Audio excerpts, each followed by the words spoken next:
नमस्कार, आप देख रहे हैं गुलिस्तान न्यूज। मैं हूं आपके साथ सोनिका सिंह। बुलेटिन की शुरुआत करते हैं। तमाम बड़ी खबरों से आपको रूबरू कराएंगे और इस वक्त उत्तराखंड से बड़ी जानकारी सामने आ रही है। उत्तराखंड में अधिकारियों का तबादला किया गया है। ये बड़ी जानकारी इस वक्त की सामने आई है सीधे उत्तराखंड से। उत्तराखंड में 20 IAS और IPS अधिकारियों का तबादला किया गया है। देहरादून के नए कप्तान बने जन्मेजय प्रभाकर कैलाश खंडूड़ी और इकबाल अहमद को अपर सचिव ऊर्जा नियुक्त किया गया है। देहरादून के वरिष्ठ पुलिस अध्यक्ष डॉक्टर योगेंद्र सिंह रावत को हरिद्वार भेजा गया। बड़ी जानकारी ये सामने आई है। दरअसल उत्तराखंड में 20 IAS और IPS अधिकारियों का तबादला किया गया है। अब देहरादून के नए कप्तान के तौर पर जन्मेजय प्रभाकर कैलाश खंडूड़ी हैं और इलाहाबाद अहमद को अपर सचिव ऊर्जा नियुक्त किया गया है। माफ कीजिएगा, इकबाल अहमद को अपर सचिव नियुक्त किया गया है और देहरादून के वरिष्ठ पुलिस अध्यक्ष डॉक्टर योगेंद्र सिंह रावत को हरिद्वार भेजा गया है। इस वक्त की बड़ी जानकारी उत्तराखंड से सीधे सामने आई है। अधिकारियों का तबादला किया गया है और तमाम अधिकारियों को निर्देश भी दिए गए हैं कि जो नए अधिकारी नियुक्त किए गए हैं उनकी नियुक्ति जल्द से जल्द और जल्द ही उन्हें कार्यभार सौंपा जाए। लेकिन फिलहाल ये बड़ी जानकारी इस वक्त की कि 20 अधिकारियों का तबादला किया गया है उत्तराखंड में।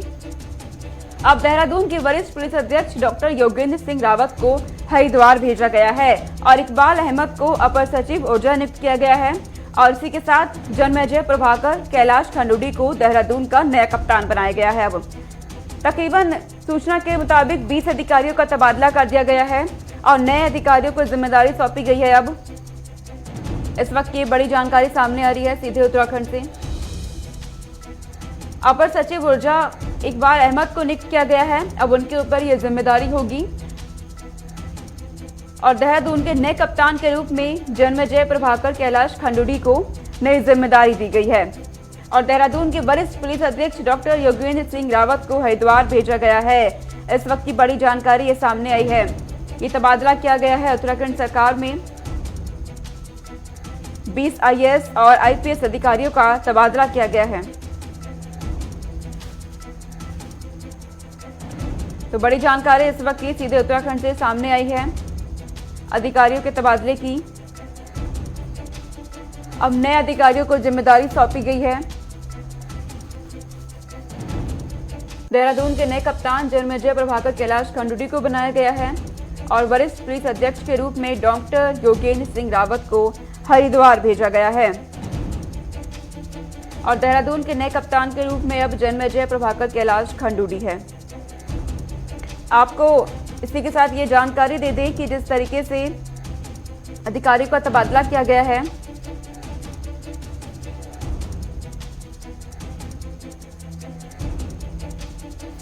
उत्तराखंड से हमारे ब्यूरो चीफ धीरेन्द्र प्रताप सिंह हमारे साथ जुड़ गए हैं तमाम जानकारी के साथ। धीरेन्द्र, जानकारी दीजिएगा कि 20 अधिकारियों का तबादला किया गया है, क्या वजह है इसके पीछे, तबादला करने के पीछे? बिल्कुल सोनिका, देखिए मैं आपको संशोधित कर दूं सूचना आपकी, क्योंकि 20 तो IPS अधिकारियों का ट्रांसफर हुआ। इसके साथ लगभग 50 के करीब PCS अधिकारियों का भी कल रात मुख्यमंत्री ने तबादला किया, देर रात किया। और इस तरह से देखें तो जो उत्तराखंड की पूरी प्रशासनिक मशीनरी है उसको एक तरह से मुख्यमंत्री ने ओवरहॉलिंग कर दिया है। आपको बता दें कि पहले मुख्यमंत्री ने IAS अधिकारियों के स्थानांतरण किए थे और बीच में विधानसभा सत्र आ गया था, जिसकी वजह से IPS और PCS अधिकारियों के ट्रांसफर रह गए थे। अब एक बार फिर से IPS अधिकारियों का 20 से अधिक संख्या में उन्होंने ट्रांसफर किया है और ऐसा नहीं, टॉप टू बॉटम यह ट्रांसफर हुआ है। इसके साथ ही PCS अधिकारियों में लगभग 50 के करीब जो लिस्ट मिली थी, लगभग 46 के आसपास PCS अधिकारियों का ट्रांसफर किया है मुख्यमंत्री ने।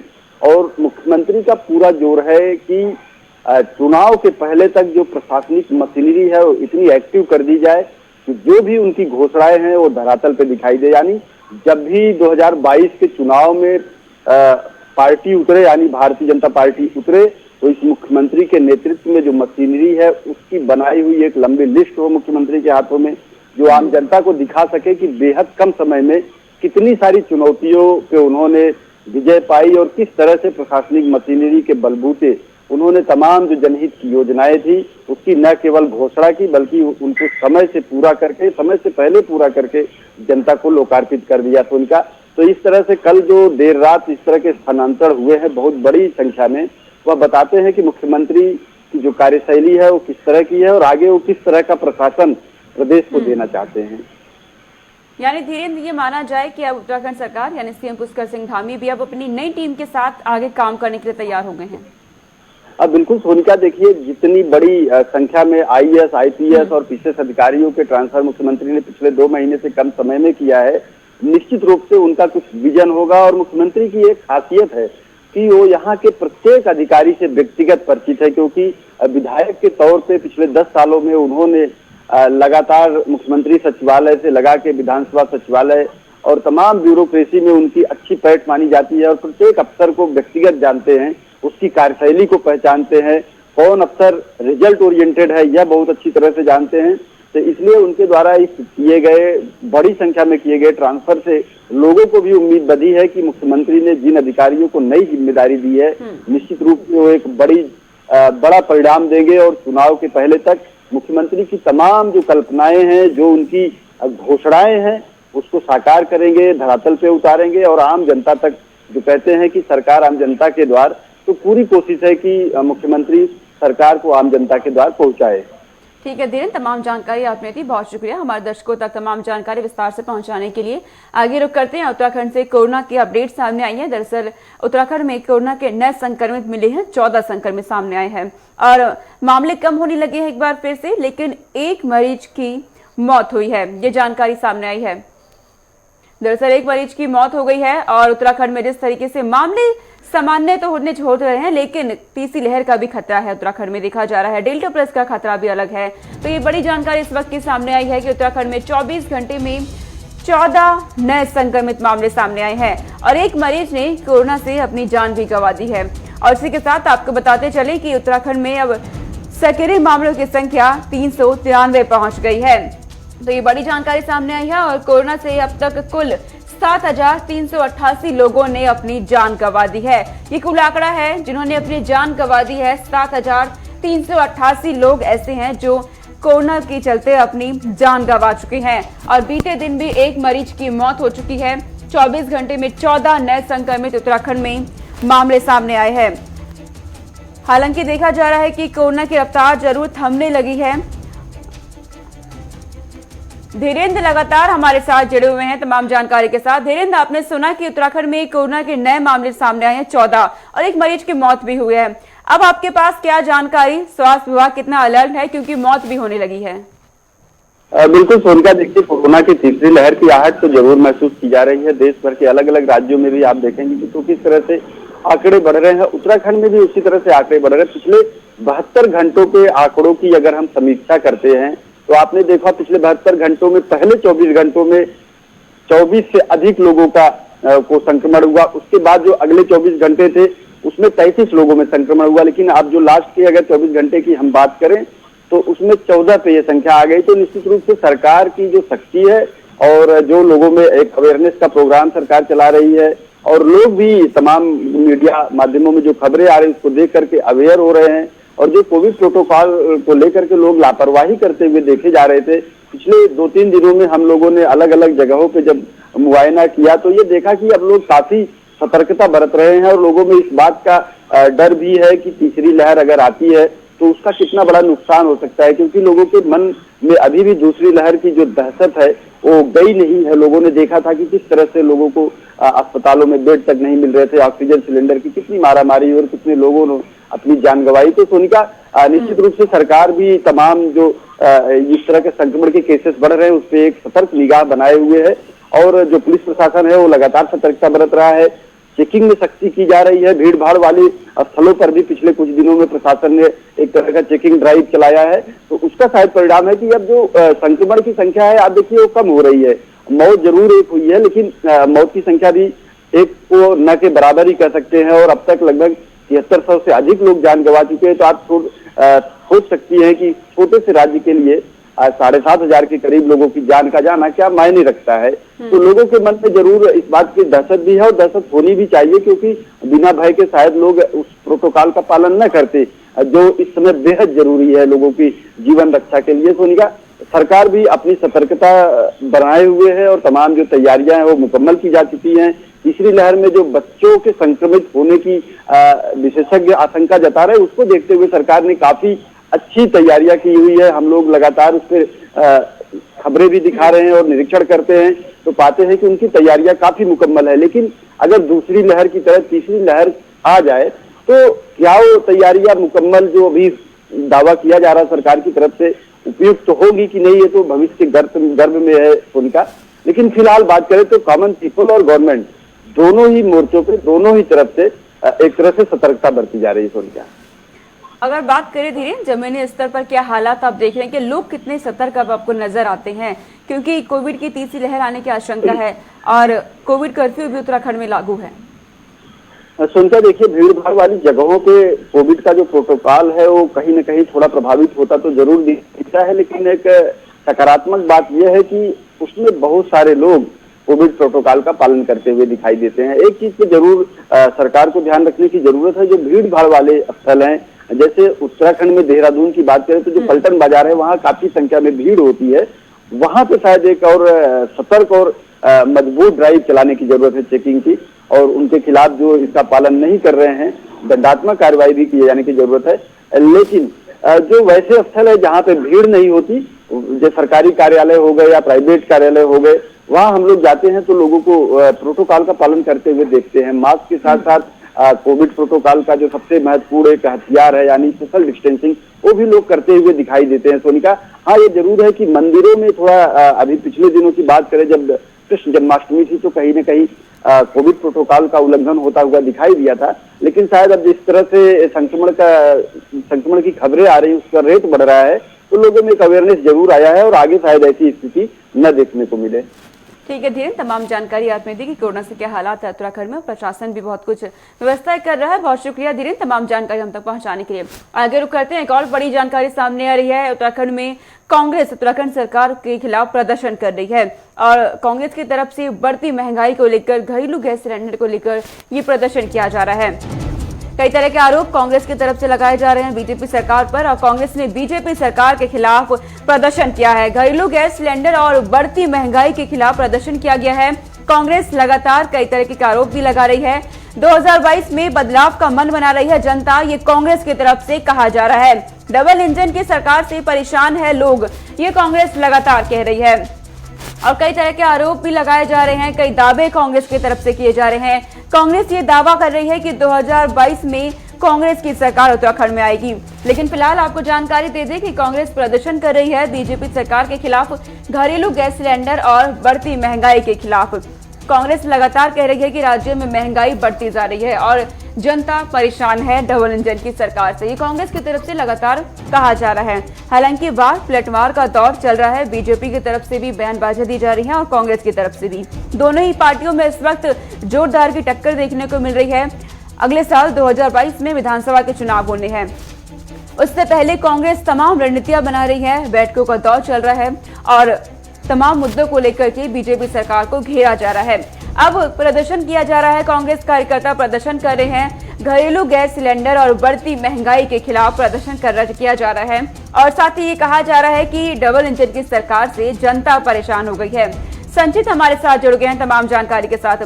संचित, कांग्रेस की तरफ से प्रदर्शन किया जा रहा है बढ़ती महंगाई को लेकर, लेकिन बीजेपी की तरफ से कहा जा रहा है कि महंगाई बिल्कुल नहीं बढ़ी है और स्थिर है। देखिए सोनिका, मैं आपको बता दूं कि जिस तरीके से आरोप और प्रत्यारोप की बात करें तो ये एक राजनीति का हिस्सा माना जाता है कि जो पार्टी सत्ता में रहती है उसके ऊपर विपक्ष हमेशा आरोप लगाता है। इस वक्त उत्तराखंड के अंदर जो भारतीय जनता पार्टी की सरकार है उसको लेकर के लगातार कांग्रेस पिछले 5 वर्षों से, जो पिछले 4 साढ़े 4 साल की सरकार रही है, उसमें हमलावर हमेशा से बीजेपी के ऊपर रही है। तो आप देखिए जिस तरीके से महंगाई की बात को कहते हुए कांग्रेस लगातार इस वक्त भाजपा के ऊपर आक्रामक हुई है। तो कहीं ना कहीं आप इसका उदाहरण देखिए, जिस तरीके से गैस सिलेंडर के रेट में इजाफा हुआ, उसके बाद जो राशन का सामान है उसमें इजाफा हुआ, साथ ही साथ आप देखिए कि जो सरसों का तेल है उसमें इजाफा हुआ। तो कहीं ना कहीं महंगाई तो निश्चित रूप से भाजपा की सरकार में आई है और कांग्रेस की सरकार में भी महंगाई रही है, लेकिन जिस तरीके से इस वक्त वर्तमान सत्ता में भारतीय जनता पार्टी और महंगाई को लेकर के लगातार कांग्रेस भारतीय जनता पार्टी हो गई है, तो ये कहीं ना कहीं एक बड़ा मुद्दा है जिसको लेकर के आगामी 2022 के जो चुनाव है उसमें कांग्रेस पार्टी जनता के बीच जाएगी और जनता के बीच जो सरकार की नीतियां है उसको लेकर के बीच में रखेंगी कि किस तरीके से जो भारतीय जनता पार्टी ने प्रदेश की जनता को छलने का काम किया है। आप देखिए जिस तरीके से भारतीय जनता पार्टियों की जो मैनिफेस्टो के हिसाब से स्कीम है उसको लेकर के लगातार कांग्रेस जगह जगह जाके यात्राएं कर रही है, परिवर्तन यात्रा कर रही है। आप देखिए जिस तरीके से भारतीय जनता पार्टी ने जन आशीर्वाद यात्रा की शुरुआत करी तो कांग्रेस पार्टी ने परिवर्तन यात्रा की बात कही। तो आप देखिए इससे कहीं ना कहीं उत्तराखंड में एक परिवर्तन की मांग उठ रही है कि, और आप देखिए कि जिस तरीके से जब से उत्तराखंड बना है तब से लगातार 5 साल कांग्रेस की सत्ता रही है तो 5 साल बीजेपी की, लेकिन इस साल अगर बात करें तो भारतीय जनता पार्टी निश्चित रूप से कह रही है कि वो परिवर्तन लेकर के आएंगे और सरकार दोबारा से भारतीय जनता पार्टी की बनेगी। कितना जोरदार मुकाबला संचित, क्योंकि दोनों ही पार्टियां रणनीति बना रही हैं और पूरा दमखम लगा रही हैं।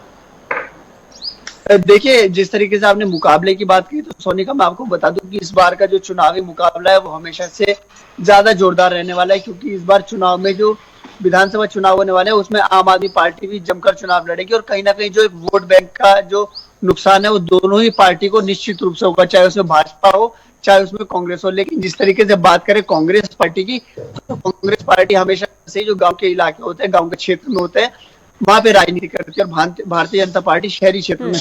और इस वक्त आप देखिए जो कांग्रेस पार्टी है, कांग्रेस पार्टी जो कुमाऊं का क्षेत्र है, कुमाऊं के एक और बड़ी जानकारी आ रही है संचित, आपको रोकना चाहेंगे। चुनावी मौसम चल रहा है, कांग्रेस की तरफ से दाव खेला गया है। गैस सिलेंडर पर 200 रुपए की सब्सिडी देने का वादा किया है। सरकार बनने पर बेरोजगारी भत्ता भी देंगे, ये कांग्रेस की तरफ से दावा किया गया है। पहले साल 100 यूनिट और दूसरे साल 200 यूनिट मुफ्त बिजली देंगे, ये कांग्रेस कह रही है। चुनावी मौसम चल रहा है उत्तराखंड में और कांग्रेस की तरफ से तमाम दावे उत्तराखंड की जनता के साथ किए जा रहे हैं। अब कांग्रेस की तरफ से कहा गया है कि अगर उनकी सरकार बनती है 2022 में तो पहले साल में 100 यूनिट और दूसरे साल में 200 यूनिट की मुफ्त बिजली दी जाएगी जनता को। साथ ही गैस सिलेंडर पर 200 रुपए की सब्सिडी देने का वादा भी जनता के साथ कर दिया है। हालांकि अगर 2022 के बाद पता चलेगा कि अगर सरकार बनती है तो कितने वादे पूरे किए जाते हैं, क्योंकि देखा जाता है कि दावे और वादे तो किए जाते हैं चुनावी मौसम में, लेकिन सत्ता में आने के बाद सभी फेल नजर आते हैं। अब कांग्रेस तमाम दावे और वादे कर रही है जनता के साथ, बिजली को लेकर के, गैस सिलेंडर को लेकर के, साथ ही बेरोजगारी भत्ता देने को लेकर के दावे और वादे किए जा रहे हैं कांग्रेस की तरफ से। चुनावी मौसम चल रहा है, अगले साल 2022 में चुनाव होने हैं, उससे पहले कांग्रेस पूरा दमखम लगा रही है, तमाम दावे किए जा रहे हैं जनता के साथ। परिवर्तन यात्रा के जरिए एक परिवर्तन का माहौल बनाने की पूरी कोशिश कर रही है उत्तराखंड में कांग्रेस। और बीजेपी सरकार के खिलाफ लगातार आरोप भी कई लगाए जा रहे हैं। अब कांग्रेस की तरफ से ये भी कह दिया गया है कि जिस तरीके से बेरोजगारी भत्ता दिया जाएगा अगर उनकी सरकार बनती है। धनराज हमारे साथ जुड़ गए हैं तमाम जानकारी के साथ। धनराज, कांग्रेस लगातार तमाम दावे कर रही है और कहा जा रहा है कि अगर उनकी सरकार बनती है तो जनता के लिए मुफ्त बिजली भी दी जाएगी और बेरोजगारी भत्ता भी दिया जाएगा। आपके पास क्या जानकारी धनराज? जा रहा है तो कहीं ना कहीं दावे और वादे सभी सरकारों के शुरू हो चुके हैं, चाहे वो बीजेपी पार्टी हो या कांग्रेस पार्टी हो या आम आदमी पार्टी हो, लगातार वादे करने पर जुटी हुई है। जिस तरीके से कांग्रेस ने अब एक वादा अलग से कर दिया है कि जिस तरीके से फ्री बिजली देने की बात कांग्रेस के नेता कर रहे हैं, तो वही गैस पर सब्सिडी देने की बात भी कांग्रेस में के कार्यकर्ताओं ने की है। और साफ तौर पर परिवर्तन रैली के माध्यम से ये कहा गया है कि यदि उनकी सरकार उत्तराखंड में 2022 में बनती है तो वो सीधे 200 रुपए सब्सिडी गैस सिलेंडर पर देंगे और वो सीधे डीबीटी के माध्यम से महिलाओं के खाते में सब्सिडी जाएगी। और साथ ही उन्होंने ये भी कहा है कि जिस तरीके से बिजली को लेकर आम आदमी पार्टी के राष्ट्रीय नेता जो केजरीवाल, अरविंद केजरीवाल जो दिल्ली के मुख्यमंत्री हैं, वो उत्तराखंड आए थे तो उन्होंने एक पासा फेंका था कि 300 यूनिट बिजली फ्री देने की बात कही थी, जिसके बाद लगातार ये वादे किए जा रहे हैं कि जिस तरीके से कांग्रेस भी अब वादे कर रही है कि उत्तराखंड में यदि उनकी सरकार आती है तो 200 यूनिट बिजली तक फ्री देने के लिए यहाँ पर तैयार है। लेकिन ये आने वाला समय ही बताएगा कि आखिर जब सरकार बनेगी तो क्या ये वादे पूरे हो पाएंगे या नहीं हो पाएंगे। जी सोनिका। ठीक है धनराज, हमारे साथ आप बने रहिए। एक बड़ी जानकारी इस वक्त सामने आ रही है, उत्तराखंड में मौसम का अपडेट सामने आया है। मौसम विभाग की तरफ से कहा गया है कि उत्तराखंड में भारी बारिश की चेतावनी जारी की गई है। एक बार फिर से मौसम विभाग लगातार अपडेट जारी कर रहा है। मौसम विभाग ने येलो अलर्ट भी जारी किया है उत्तराखंड के लिए और कहा जा रहा है कि लोगों से सतर्क रहने की भी अपील की गई है, क्योंकि लोगों का सतर्क रहना बहुत जरूरी है। जिस तरीके से उत्तराखंड का मौसम लगातार बदल रहा है, एसडीआरएफ को सचेत रहने के निर्देश भी दिए गए हैं। एनडीआरएफ और एसडीआरएफ की टीमों को कहा गया है कि सचेत रहे, क्योंकि उत्तराखंड का मौसम एक बार फिर से बदलने जा रहा है और मौसम विभाग ने चेतावनी जारी कर दी है। भारी बारिश उत्तराखंड में देखने को मिलेगी और येलो अलर्ट भी जारी कर दिया गया है। लगातार तेज बारिश का दौर उत्तराखंड में बना हुआ है और जिसके बाद हालात ऐसे हैं कि कई जगह भूस्खलन और पहाड़ दनकने की तस्वीरें भी देखने को मिल रही है। इससे पहले देखा गया पिथौरागढ़ में बादल भी फटा और हालात ऐसे बन गए कि लोगों के घर भी तबाह हो गए हैं। धनराज हमारे साथ जुड़े हुए हैं। धनराज, आपने सुना मौसम विभाग कह रहा है कि भारी बारिश एक बार फिर उत्तराखंड में देखने को मिलेगी। इस वक्त कैसा मौसम है उत्तराखंड में? बिल्कुल, यदि मौसम की बात करें तो जिस तरीके से अभी की बात करें तो अभी उत्तराखंड की बात करें तो उत्तराखंड में पूरी धूप खिली हुई है और साफ तौर पर मौसम विभाग ने जो चेतावनी जारी की है उसमें साफ तौर पर येलो अलर्ट पूरे उत्तराखंड में जारी किया गया है और मौसम विभाग की तरफ से चेतावनी भी जारी की गई है कि कहीं ना कहीं अगले 24 घंटे जो है वो उत्तराखंड पर भारी गुजर सकते हैं, क्योंकि भारी बारिश पहाड़ों में देखने को मिल सकती है। हालांकि मैदानी क्षेत्रों में ऐसी कोई चेतावनी अभी जारी नहीं की गई है, लेकिन जिस तरीके से आज मौसम की बात करें तो जिस तरीके से आप देख सकते हैं मेरे पीछे की किस तरीके से धूप खिली हुई और बड़ी गर्मी ही इस समय हो रखी है, लेकिन मौसम विभाग ने जिस तरीके से चेतावनी जारी की है तो कहीं ना कहीं एसडीआरएफ और एनडीआरएफ को भी सचेत रहने की सलाह दी गई है और साथ ही लोगों को भी सलाह दी गई है कि वो पहाड़ी क्षेत्रों का दौरा न करें, क्योंकि जिस तरीके से पहाड़ी क्षेत्र में भूस्खलन के मामले सामने आते हैं तो कहीं ना कहीं उससे जनहानि होने की संभावना बनी रहती है, जिसको लेकर एक सलाह जारी की गई है मौसम विभाग की तरफ से। और साफ तौर पर यात्रियों से यही कहा गया है कि अभी पहाड़ी इलाकों का रुख ना करें। जी, और ये जानकारी भी दीजिएगा धनराज की जिस तरीके से स्थानीय लोग देखा गया पिथौरागढ़ में बादल फटने के बाद स्थानीय लोगों को बेहद परेशानी हुई और भूस्खलन के बाद भी प्रशासन की तरफ से क्या व्यवस्थाएं उन तक पहुंचाई जा रही है? जी बिल्कुल सोनिका, जिस तरीके से आपने देखा कि पिथौरागढ़ में जब बादल फटे तो कहीं ना कहीं लोगों को बड़ी दिक्कतों का सामना वहां पर उठाना पड़ा। सभी रास्ते बंद हो गए थे और जिसके बाद प्रशासन लगातार अलर्ट मोड पर था और तमाम रास्ते खोलने की कवायद लगातार प्रशासन ने की और जिस तरीके से जो लोग स्थानीय लोग थे उनको कहीं ना कहीं आने जाने की दिक्कतों का सामना करना पड़ रहा था, तो वहीं खाने पीने की सामान की भी व्यवस्था नहीं हो पा रही थी, जिसको लेकर प्रशासन ने उनकी व्यवस्था कराई है। और साफ तौर पर प्रशासन की बात करें तो प्रशासन का यही कहना है, वहाँ के जिलाधिकारी का यही कहना है कि किसी भी तरह की समस्या नहीं आने दी जाएगी और हर हालत में उन तक संपर्क साधा जाएगा और जो भी खाने पीने की चीजें हैं उन तक पहुंचाई जाएंगी, किसी भी तरह की दिक्कत नहीं आने दी जाएगी। जी धनराज, जो सड़कें इस वक्त उत्तराखंड में बंद है, कई राष्ट्रीय राजमार्ग बंद है, उन्हें खोलने का काम कहां तक पहुंचा? जी सोनिका, बिल्कुल जिस तरीके से जो बारिश लगातार हुई थी अभी हाल ही में और तमाम रास्ते बंद हुए थे, यानी कि उत्तराखंड के अंदर कम से कम 100 सड़कें ऐसी हैं जो अभी बंद चल रही हैं, जिनको खोलने की कवायद लगातार प्रशासन कर रहा है और तमाम प्रशासन वहां पर मौजूद भी है। और हालांकि जो बारिश लगातार हो रही है और मौसम विभाग भी अलर्ट जारी कर रहा है, तो उसको देखते हुए कहीं ना कहीं दिक्कतें जरूर सामने आ रही हैं प्रशासन के कि जब मौसम खराब होता है, बारिश होती है, तो जितना मलबा वो हटाते हैं उतना ही ऊपर से आ जाता है, तो कहीं ना कहीं उससे एक समस्या जरूर सामने आ रही है। लेकिन प्रशासन की माने तो प्रशासन का यही कहना है कि आने वाले 5 से 6 दिन के अंदर वो रास्ते साफ कर दिए जाएंगे और रास्ते खोल दिए जाएंगे। जी ठीक है धनराज, तमाम जानकारी आपने दी मौसम के बारे में, बहुत शुक्रिया तमाम जानकारी हम तक पहुंचाने के लिए। तो उत्तराखंड का मौसम लगातार बदल रहा है और एक बार फिर से भारी बारिश की चेतावनी जारी की गई है। चलिए आगे रुक करते हैं। आज शिक्षक दिवस है और इस मौके पर उत्तराखंड से एक अच्छी खबर सामने आई है। दरअसल उत्तराखंड में शिक्षक दिवस के अवसर पर एक ऐसे शिक्षक की जानकारी सामने आई है जिन्हें इस वक्त उत्तराखंड में काफी लोकप्रियता मिली है। राजकीय इंटर कॉलेज गरखेद टिहरी गढ़वाल में तैनात राजनीतिक विज्ञान के शिक्षक आशीष डगवाल उत्तराखंड के इकलौते ऐसे शिक्षक हैं जिनकी लोकप्रियता को देखते हुए साल 2019 में फेसबुक ने भी उन्हें सेलिब्रिटी का नीला टिक दिया। इंडो अफ्रीकन अंतर्राष्ट्रीय संगठन की ओर से आशीष को अपने साथ काम करने का ऑफर दिया गया, जिसे उन्होंने ठुकरा दिया। वह प्रोजेक्ट भारती को लेकर चर्चा में आए और अब जल्द ही वह बेटियों की पढ़ाई पर जोर देते हुए प्रोजेक्ट भारती लेकर आ रहे हैं। तो उत्तराखंड के एक ऐसे शिक्षक हैं जिन्हें काफी लोकप्रियता मिली है। फेसबुक ने 2019 में उन्हें ब्लू टिक भी दिया है और इन्हें कई ऑफर भी आ चुके हैं काम के। लेकिन अब ये जानकारी सामने आई है कि बेटियों की शिक्षा को लेकर जोर दे रहे हैं, एक ऐसा प्रोजेक्ट लाने वाले हैं जिस प्रोजेक्ट का मकसद बेटियों की शिक्षा है। चलिए इस बुलेटिन में इतना ही। देश और दुनिया की तमाम खबरों के लिए देखते रहिए गुलिस्तान न्यूज। नमस्कार।